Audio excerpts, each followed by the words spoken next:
afternoon, everyone.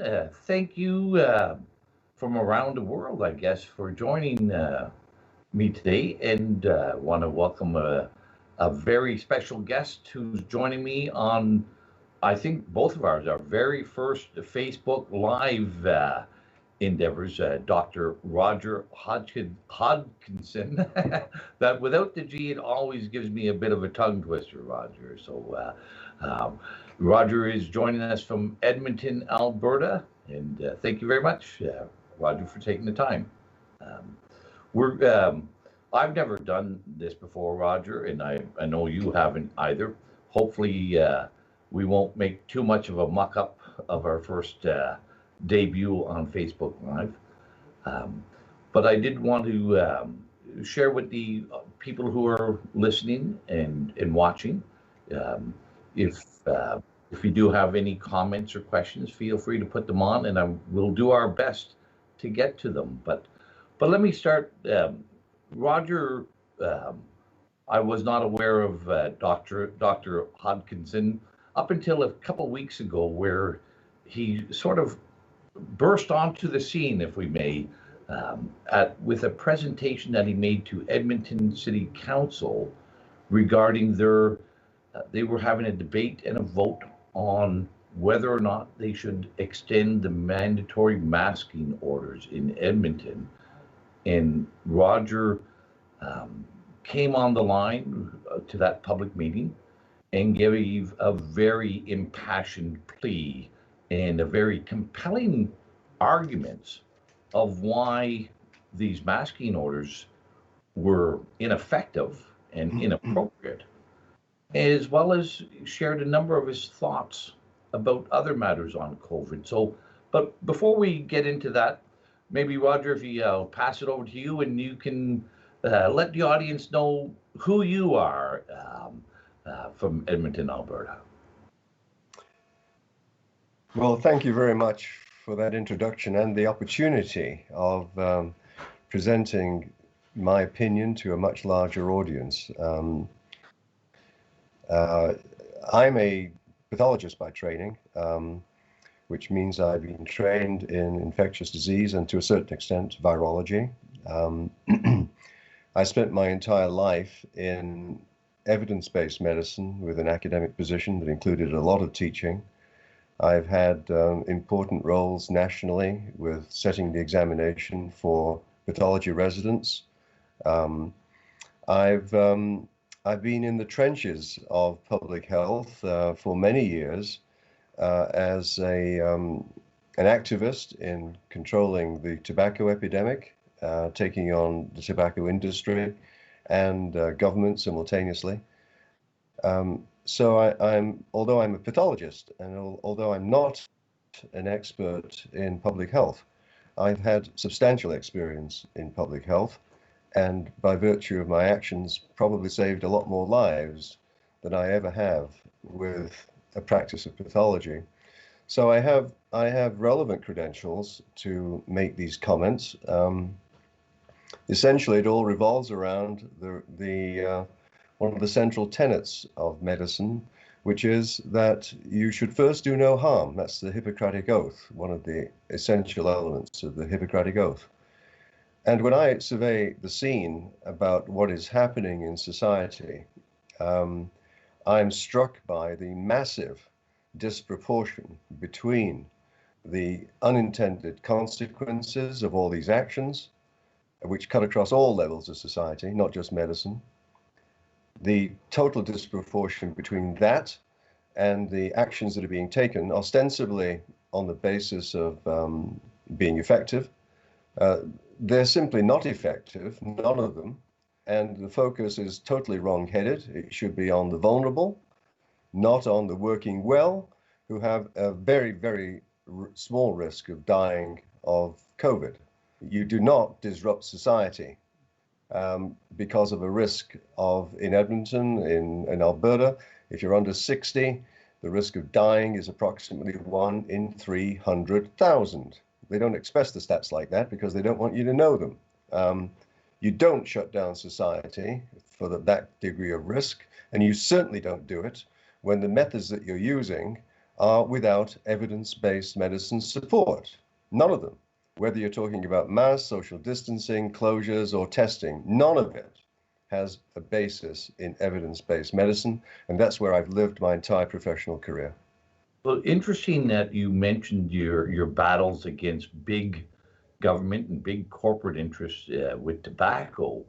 And this is one of the interesting elements of this is we have seen, relatively speaking, in Canada, very few physicians speaking out about these COVID policies. There seems, in my discussions with many physicians, there's been a complete hesitation and reluctance to speak out in against or opposing any of these measures. And I was actually speaking with one of the physicians in my area just the other night, and it was astonishing to me, Roger, that how understated the consequences of these measures. This physician relayed to me, and it was just like as if it might only be one or two people who are facing harm, and that's not true. There's a substantial numbers of people who are being harmed. The Justice Center for Constitutional Freedoms released a report today, just a blockbuster report of how many people are not getting medical attention, and the numbers of overdose deaths and suicide increases. And I was astonished that a physician would understate it, but I also understand there is a great hesitation because of fear of possible retribution from licensing bodies like the regulatory bodies, College of Physicians and Surgeons, and also just this atmosphere of political correctness that we find ourselves in throughout society today, that you can't have an opinion that is a dissenting opinion, or the fear of public shaming and backlash is just too great of a risk. So I understand now that you've been through those battles long ago, because taking on tobacco and government, I'm sure people would have called you many names in the past as well, taking on big government. But is that when doctors tell me about that coercive element of an investigation into them, what's your response to that? Why doesn't it hold you back? And there are other doctors like yourself who are speaking out, and I don't know of any that have actually seen the threat materialize against them for having a different opinion. You cut to the very heart of the intimidation that's taking place by our colleges. The essence of the college's complaint, the Alberta College's complaint against me, is that I am undermining the public good, which is defined by the experts that are standing behind the measures being used. So those experts, in my opinion, are all sycophants. They're in their positions because they constantly saluted to whatever was necessary in order to get to those positions of influence. They're scared of their own positions being contrary to the narrative, and so they salute in government's general direction. It's endemic in medicine, but you should not underestimate the fear that the college puts into the average physician if they get what we call the letter. Have I got your attention yet? Is the message. And because of careers and incomes being on the line, there's a general reaction to simply shut up. And maybe I'll put, this is astonishing because these regulatory bodies, these colleges, are there to ensure that medicine is practiced to the highest degree, that we have competent physicians and surgeons practicing medicine. And this is a great distortion that's happening with all our regulatory bodies. I see, is that now they're also have grown to encompass not just the practice of medicine, but the thoughts that occupy you, and that they have the authority in their views that they can compel speech and diminish opinions. And and it's not just physicians. I see this. I've heard similar fashions um, from engineers, from architects, from accountants. I even had a registered massage therapist who received a letter from his college that even masseuse are being prevented from speaking out. So it is, but I do think people such as yourself and others, Dr. Stephen Malthouse out in BC, Dr. Matt Strauss, Dr. Kovinder Kaur here in Ontario as well, many are speaking out. But there was another good example of this, Roger. Dr. Lawrence Rosenberg, the Chief Medical Officer of Health in Montreal, was on CTV, and he characterized COVID as something akin to a bad flu season. Um, and and the bureaucracy pounced on him, and was the head of the bureaucracy, but between government and the bureaucracy, he had to issue a retraction of that statement. And I think if one was to go back through COVID and look at all the retractions that have happened, the Lancet studies, the Fauci statements, on and on, um, whenever anybody has had a dissenting view, a retraction is sure to follow. um, but but you've been around the block for a while. You've seen a lot of things.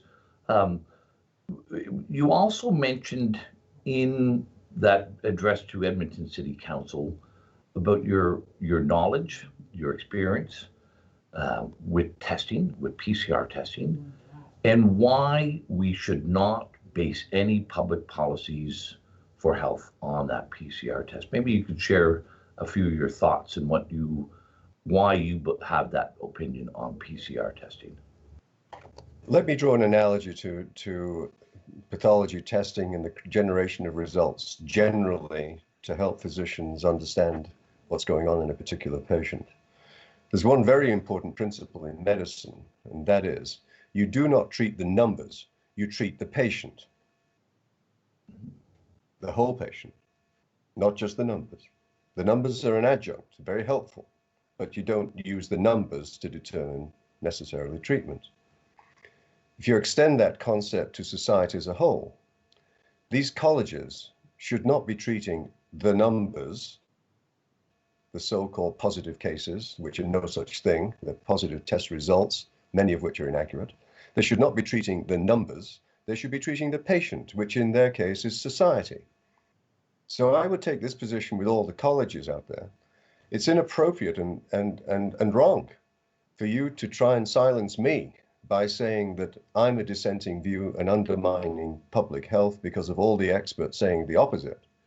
I would say to the colleges, on the contrary, it's up to you to question the government as to why they are introducing all these policies with such draconian consequences if those interventions are clearly not evidence-based. They are reflex, arbitrary measures that are simply designed by politicians to show that they are doing something. Because if they're not doing something, they may suffer at the next election. Well, that is clear. I know this to be absolutely true. It's far more important in politics to appear to be doing something than actually achieving any tangible. Let me tell you how this conversation would have gone when this whole thing started. All right, knowing enough about politics and medicine and the interaction, this is exactly the conversations that would have happened simultaneously across the world between premiers and their ministers of health. The conversation would have gone something like this: holy shit, have you seen those numbers? The numbers coming out of Imperial College London, grossly wrong, as we now know. But they were numbers that had to be reacted to. And so the premiers would have said to the ministers, listen, I want to plan on my desk tomorrow morning. It's got to have one singular characteristic. It's got to be obvious to everyone that I'm doing something. So they pulled out all these arbitrary measures that everyone knows last year didn't work with the flu. The WHO is on record as having said so. Masks don't work. No, it didn't matter. There had to be action. It had to be visible. And so all these absurd interventions of masks and social distancing and closures and so on, which are all known not to work, they were brought in simply as an arbitrary political device to be seen to be doing something. It's understandable because those numbers might have been correct. We knew very quickly, especially from the Milan experience, that they were not correct, and that it was the vulnerable elderly people who were dying and the healthy, working well, as I call them, were not. It didn't matter. The die was cast. And the very last thing in politics is that you stand up and say, I was wrong. And so they're now dissecting it, parsing it in the most ridiculous fashion. You know, how many angels can dance in a restaurant today and how many angels can dance in a restaurant tomorrow? The whole thing is utterly arbitrary and absolutely ridiculous. You either shut down completely, viciously, like was done with the SARS epidemic in Toronto years ago, or you do nothing like we did last year and protect the vulnerable in ways that are still not being done in a wholesale fashion. No, we still see very little change in the elderly and chronically ill who are at risk. But we have focused all our political measures on those who are not at risk. When I look at this, Roger, I can only come to, that we have had such an outrageous response to such an exaggerated risk. And I take it with you, like, there was uncertainty back in March, but it came clear pretty soon that the models were wrong, that the projections were extraordinarily wrong. And I know this is true, back you up, politicians and governments will not admit to wrongdoing or to failure. And we've seen this throughout our history. It was only just, a decade ago that we apologized as a government for the wrongdoing with the Japanese internment camps. Whatever it was, 60 years later. It was only just recently we apologized for the residential schools over government, and people seem to have failed to understand that is the nature of governments. They will not admit to being wrong. But more on the PCR test, like I've watched Dr. Michael Yeadon's presentations, former chief scientist at Pfizer, and also Dr. Carl Hennigan from the Journal for Evidence-Based Medicine. And these people are stating categorically that these tests are most, if not all of them, are false. And these are pretty credible people. I think everybody would agree, and they make a good case for it. And here in Ontario, our Deputy Chief Medical Officer of Health, Dr. Barbara Yaffe, has stated that we're at least 50% wrong, false positives. And, I don't understand why the rest of the medical community isn't stating we cannot base medical decisions, public policy, on a test that we know is wrong as often as it may be right. Like, as an electrician, I would never use a voltmeter if it was 50% wrong. Like, I wouldn't, that's not a smart thing to do. But how is it that all these colleges, all these licensing bodies, all these Um, People, they've heard the same stories that I've had. They've seen the same evidence that I have, I would hope. Um, and I don't see anybody saying, well, this is wrong. We don't base decisions on something that we know is wrong more than it's right. It's not just that it's a lousy test with that degree of false positivity, and I could speak at some length about why that is from a technical perspective. But it's the consequence of publishing that data on a daily basis in the newspapers, showing a rising tide of what they call positive cases. They are no such thing. They are not clinical infections. They are results of a test that is notoriously bad. And that graph is the principal reason that's maintaining public hysteria totally inappropriately, which the politicians then use as a reason for doubling down on these ridiculous restrictions. All testing of asymptomatic people should stop now. It's totally non-productive.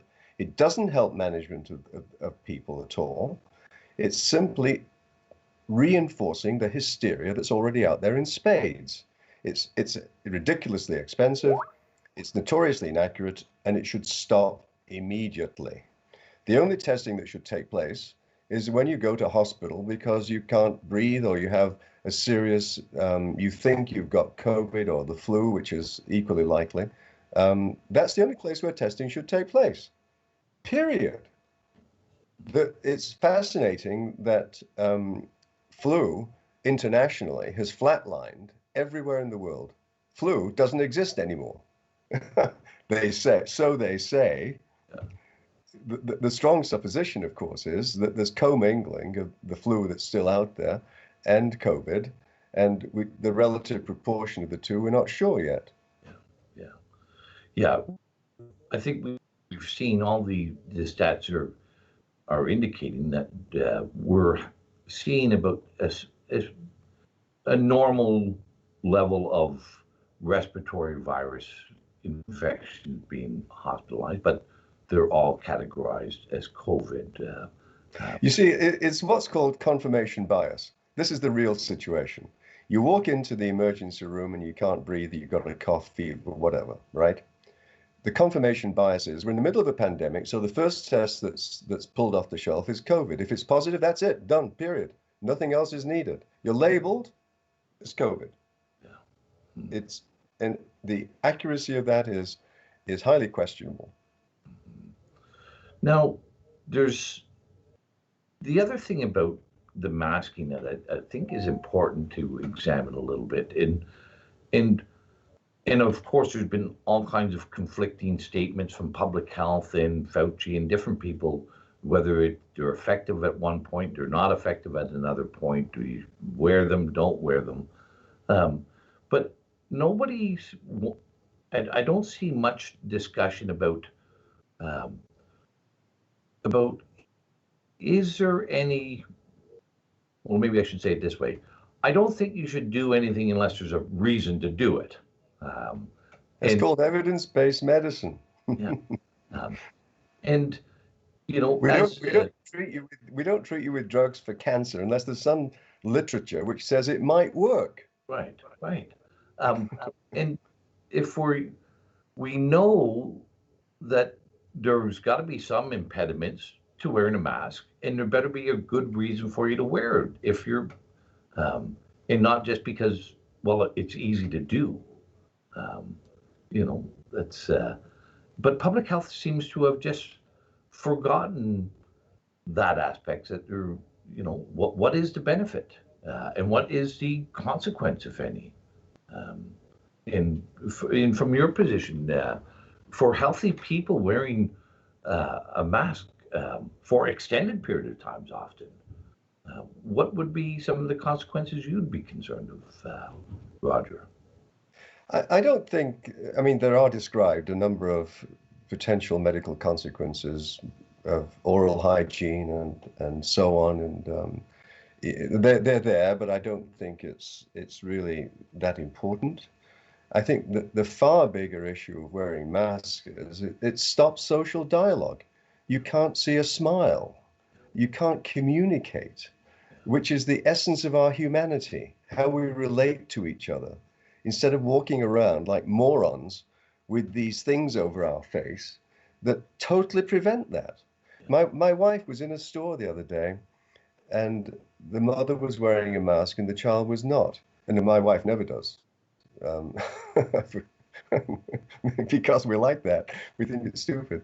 But the point is, my wife smiled at the child, and the child smiled back. Yeah. Because the child isn't seeing smiles anymore. No. Yeah. That's affecting their upbringing in a wholesale way, Yeah. stopping that development. And to think of that happening in schools is so absurd. The motivation behind masks on children in schools is solely dictated by the power of the teachers' unions. Yeah. What else do you want to know? They don't care about education. They care about power and potentially having a disability as a result of this fortunate consequence of an epidemic. Now they can stay home. I mean, I'm outraged at the power of the unions in all of this to be affecting our children's lives. Well, especially when all the evidence is that children are not at risk of contracting the virus, not at risk of spreading the virus, not at risk from having any illness or symptoms from the virus. It's been quite astonishing, but we know that's true. But we continue to impose these. And the vast majority of teachers are healthy. If you're getting into 60s or so, and you have some comorbidities and you're vulnerable, then there are ways of handling that, but not for the vast majority of teachers. The vast majority of teachers, of course, are the product of universities. They're woke cubed. You know, they run from any fear. They expect the nanny state to protect, and the unions to protect them from all of life's risks. And here we have merely another example of a life risk. Well, last year, we all handled this kind of risk in the traditional fashion. If we had a fever and a cough, we stayed home. We had chicken noodle soup, we sprinkled it with Tylenol, and we sweated it out until we decided that we were fit enough to go back to work. We didn't need testing. We didn't need the state. We didn't need our employer. We simply were responsible people who handled it appropriately. That right is now being wholesale taken away from the population so that the government is now in control. That's utterly wrong. Personal responsibility should take the fore, and we should not give government this opportunity to control our lives in which we're utterly contrary to our understanding of freedoms and association and dialogue. And in the medical profession, the essence of progress is debate and discussion rather than dictating from on high that this is the dogma. That's not how medicine works, and it shouldn't be how society works. No, so here in Ontario, Roger, we've also seen huge amounts of harm done from the denying or rationing of healthcare as well. The Minister of Health here back in June, in a response to one of my questions, stated that we had 250,000 needed medical procedures had been suspended, postponed, and you know that's a lot of people. That's with a lot of needed healthcare, and we're still seeing most of even our family physicians in private practice here will not see patients in person, or we're using telephone health. And you know, what are you seeing in Alberta and with regards to this rationing of healthcare and how you're seeing this impact your community and in Alberta? Well, I mean, I hear all the stories. I've had some personal interaction with people. One was the most poignant conversation I've ever had in medicine in my entire career, and I'll relate this to you. because of the death threats that I've been getting, Victim Services called me to see how I was doing, which is very nice of them. We had a very pleasant conversation, very appreciative. I was very appreciative. But she then told me that she was not allowed to visit her dying father on his deathbed. It does not get any worse than that. You know, you can cancel funerals, you can cancel weddings, you can cancel graduations, all the other stuff that's going on that we're fully aware of. But you do not do that. The jackboots of government in your face. You do not do that. That was the most despicable description of government intervention into everyday life that I've ever heard in my entire career. It was like a gut punch to me to hear that woman say that. I've also heard from my professional colleagues an example. There's someone right now in a small town out of Edmonton. I'm not going to name names or the doctor, but he's got a septic arthritis. He's got pus in his hip joint. And the rheumatologist can't get him into hospital. It's outrageous. Yeah. It's simply outrageous. Well, this is one of the things, we used to use a phrase, if a bedpan falls in the hospital, everybody knows. Like any lack of medical attention would make the headlines in our socialized healthcare system. And this is the astonishing thing for me. We've just, society is accepting of no healthcare for so many people, or such limited healthcare for so many people, and we seem to have lost compassion for those who are needing healthcare, and it's like COVID has just displaced everything within our thinking, and it doesn't matter if you've had a heart attack or a stroke, or if you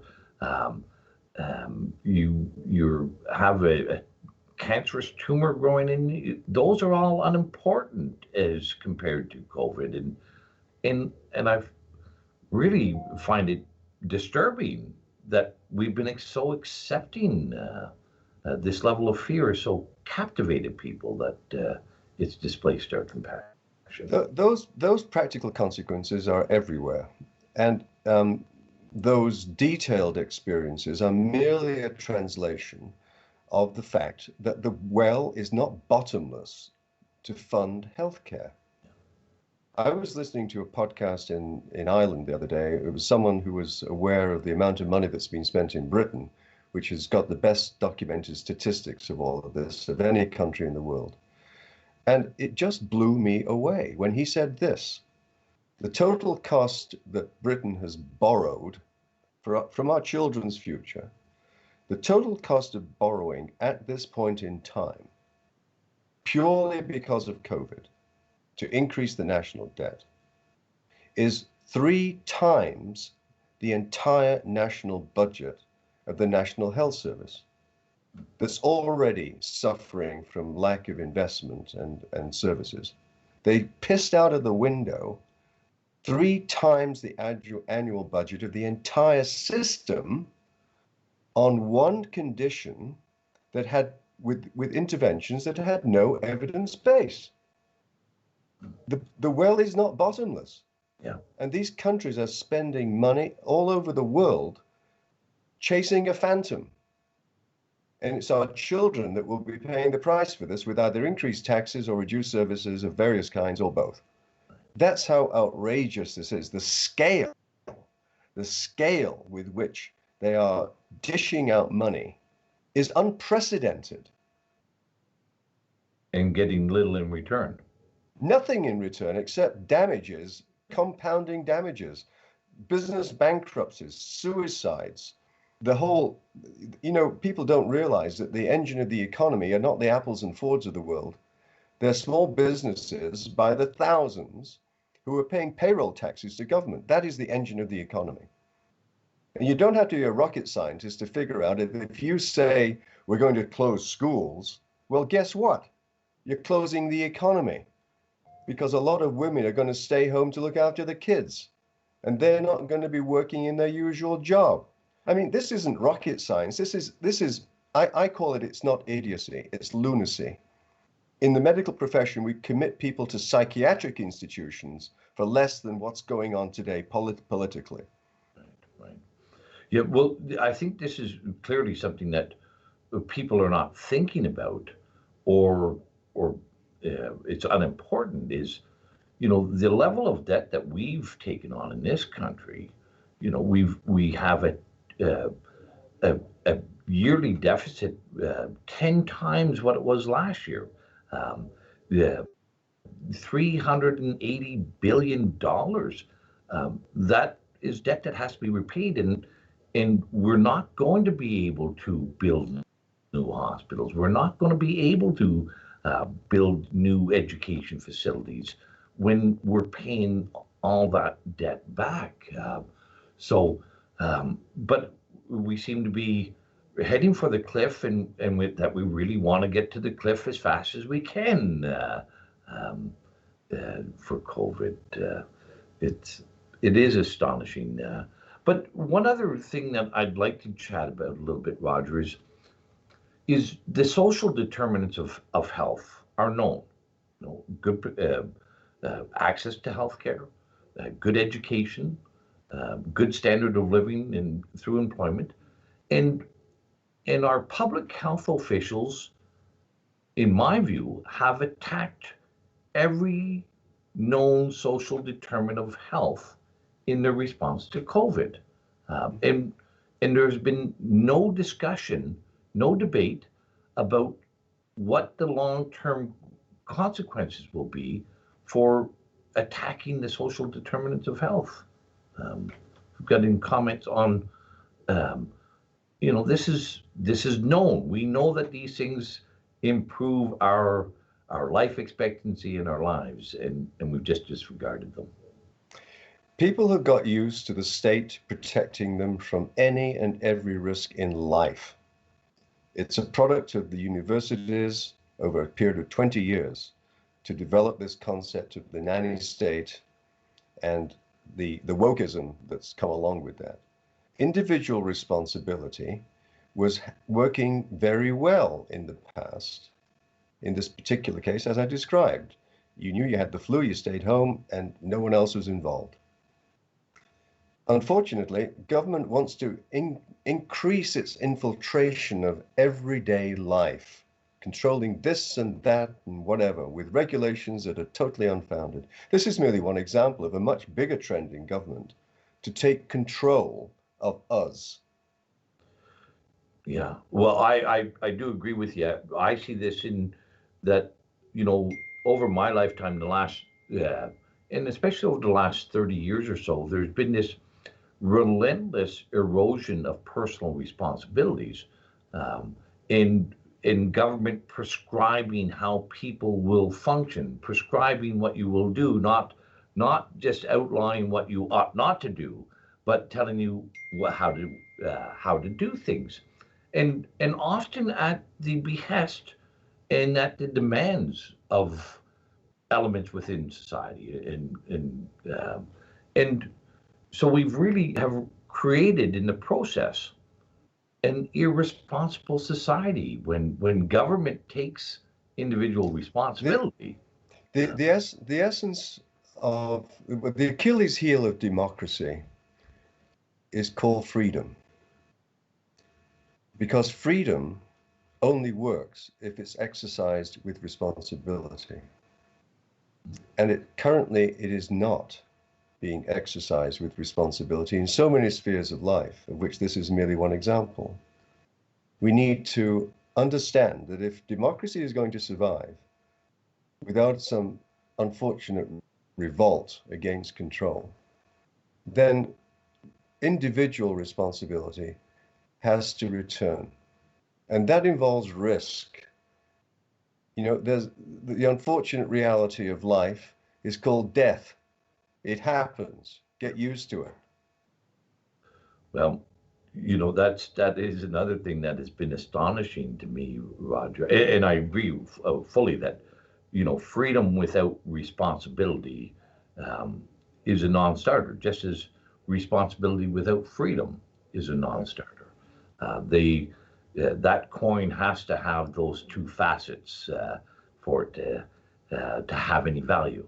So, but this is interesting in the conversations this year that I've seen through COVID is it's a bizarre, and I think it's as a result of the government constantly putting out these numbers of cases, or constantly every day relentlessly, 2 people died or 5 people died, and it seems to me that there's been a distortion of understanding that people aren't realizing that thousands of people die every day in our country, every day, many thousands. Internationally, the adjusted mortality rate in any significant country, even with the COVID epidemic, has not changed. The same number of people are dying as died last year. Right. There is no massive emergency here. ICUs are not overloaded. ICUs normally have a run on beds in the fall because of the flu. This is normal. Yeah. There is nothing abnormal going on except the graph that's in every morning paper that shows it's getting worse, which it's not. I don't know if we have any questions that may be showing up on the screen. I know there's if people do have questions that they'd like to pose to Roger, feel free to put them on Facebook, and we'll attempt to get to whatever questions. And I see we've got some coming up. Here's a question, and I'm not sure how to respond to that one either, but I'll put it to Rick. Has asked, why do you believe that the military is being used to roll out the vaccine in this country? Do you have any? Well, I mean, they have logistics capability that are ready to go, and I have no problems whatsoever with the military getting involved in distribution. It's under control. It's efficient. They've had experience at it. It's a very sensible solution to me. What I do think about vaccines is that it should be purely voluntary. Yeah. I think it would be absolutely draconian to extend this government infiltration of our daily lives, to have a stamp in your passport or a chip in your arm or something that government determines that you're now able to travel. That would be outrageous. It should be nothing different from the flu vaccine. If you choose to have it, take it. If you don't want to do it, don't do it. End of story. Well, that goes right back to our comments about personal responsibility. You need to have that freedom of choice, and judge your own circumstances, judge your own level of risk, and do your own investigation, make your own determination. Yeah, I'm not an anti-vaxxer. All right.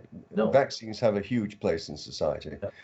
Would I take a COVID vaccine given my age? I probably would. I take the flu vaccine. I take the pneumococcal vaccine.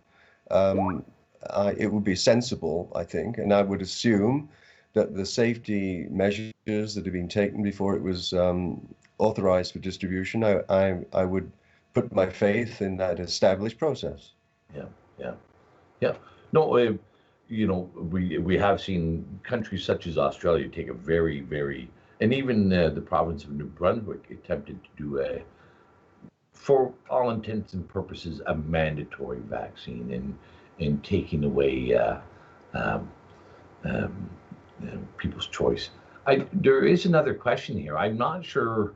The question says, how can we tell the difference between asymptomatic and false positive? I'll share. Let you have it.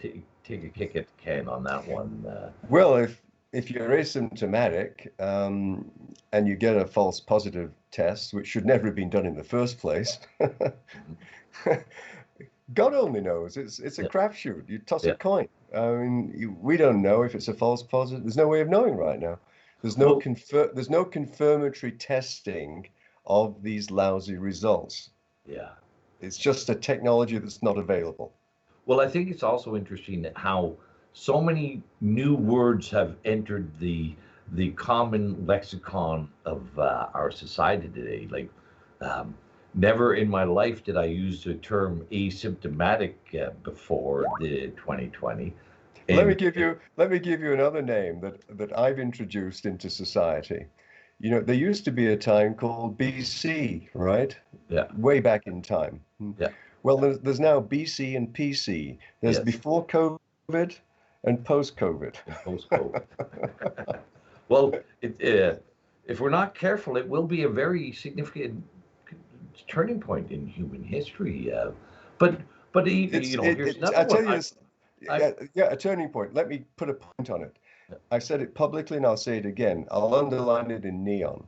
This is the greatest hoax ever perpetrated on an unsuspecting public ever in human history. Yeah. It's on that degree of scale, and everyone should understand that. Yeah. So here's another question from Stephanie, and I think this is an important question as well. Is why is vitamin D and C and zinc not being spoken about, and why is it being overlooked? And what impact do you think it would have if it was recommended?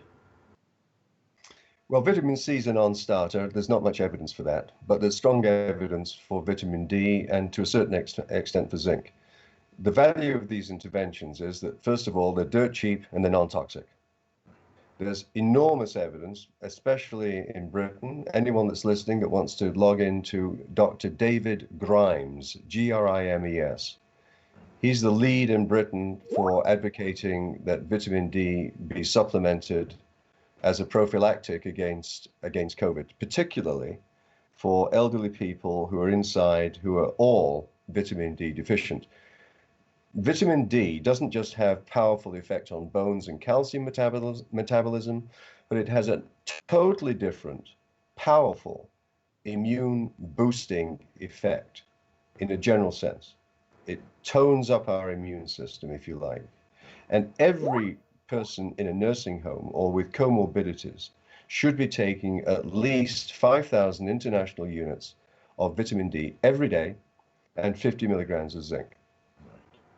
Well, that's an interesting point, and I've made this point previously that never during COVID did I ever hear anybody from public health talking about other measures that you could take. Like we've all known since we were little kids when our moms and dads used to tell us to get outside and play in the fresh air and get some sunshine and be healthy. But, I've never heard Dr. Tam once or Dr. David Williams or Dr. Bonnie Henry or any of them ever say anything about vitamin D or zinc. That's why it's so wrong-headed. All the focus is on controlling 60 and under. Yeah. All the focus is on the people that are not going to die. Mm-hmm. Totally wrong-headed. Yeah. Because as you said, there is no publication of all the measures that should be taken to protect the vulnerable. And there are a huge number of issues here that should be implemented simultaneously for every person that is vulnerable to COVID with comorbidities. There should be supplementation of vitamin D and zinc. There should be education of the aides that are helping in the nursing homes who are often poorly educated. It's not a racist comment. They're often from places where they don't speak good English. They don't read manuals. They don't understand infection control, the meticulous nature of infection control. They don't understand that. That's not being emphasized. The other thing that's not being done is this awful consequence of the social deprivation of people in these nursing homes who are being deprived of contact with family. Yeah. there should be, given we're in an IT age, there should be immediate implementation of user-friendly interactive video so that everyone can keep in touch. That's not happening. Yeah. And that's just as important as testing for something that shouldn't happen. Here's a question, Roger, that I think is one that has been talked about a lot because, back in February, March, this virus was supposed to have the properties of every virus. It was highly contagious, the severity was great. The infection fatality rate would be monstrous, huge. The RO was, it had everything. The potential was everything. But here's a question.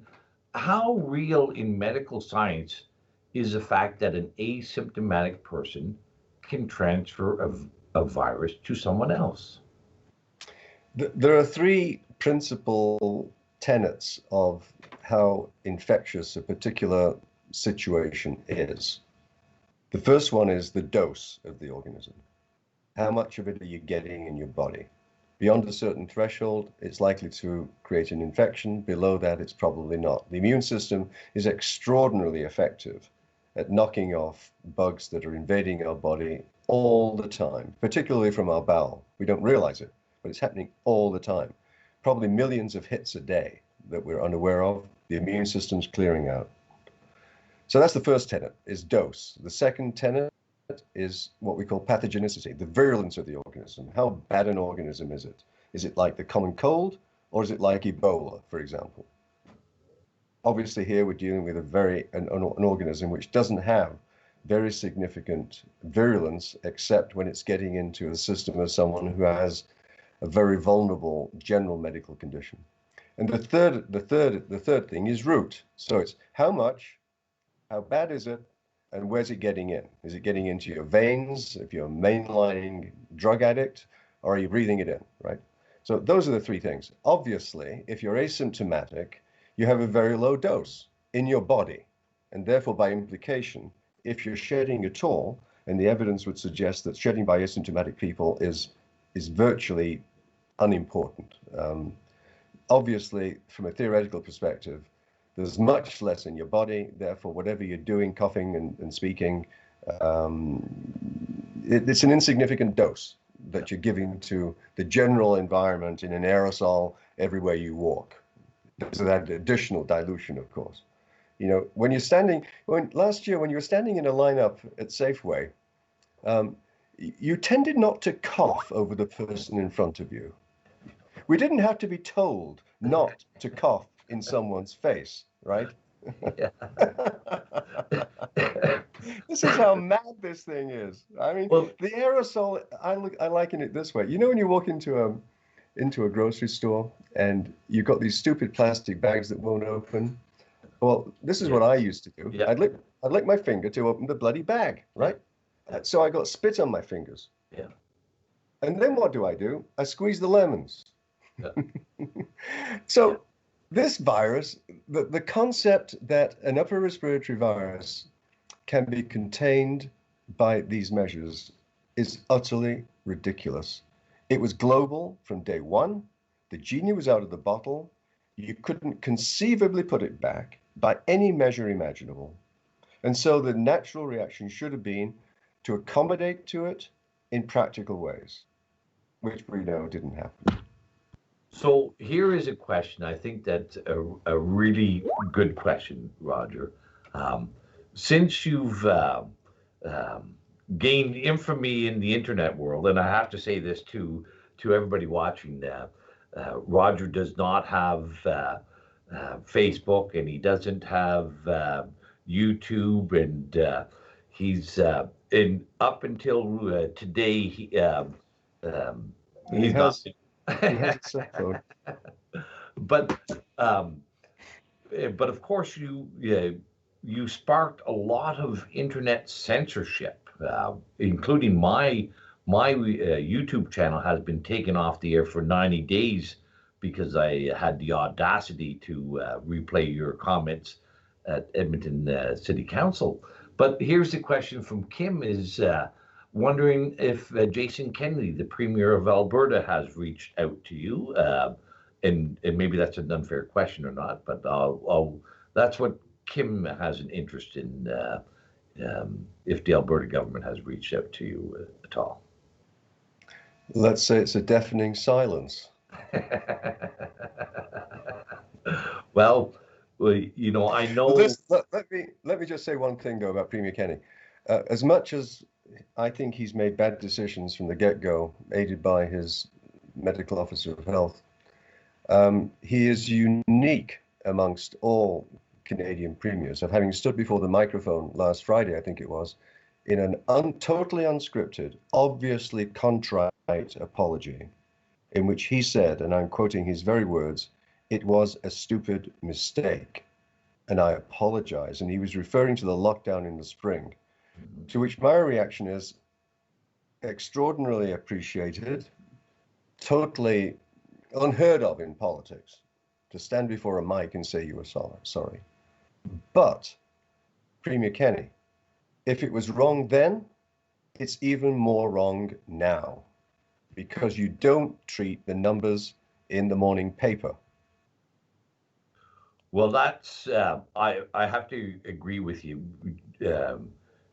Premier Kenny is the only premier, as far as I know, in the country, who has stood up and recognized that, and I think he's probably also the best one, the one who has best tried to prevent further outrageous restrictions from happening. But what he has done is a typical political device of kicking the can down the road to other jurisdictions. Yeah. You know, I'd like to think that the Ministry of Health here has the best repository of experts or access to experts to advise the Premier and the Minister what to do.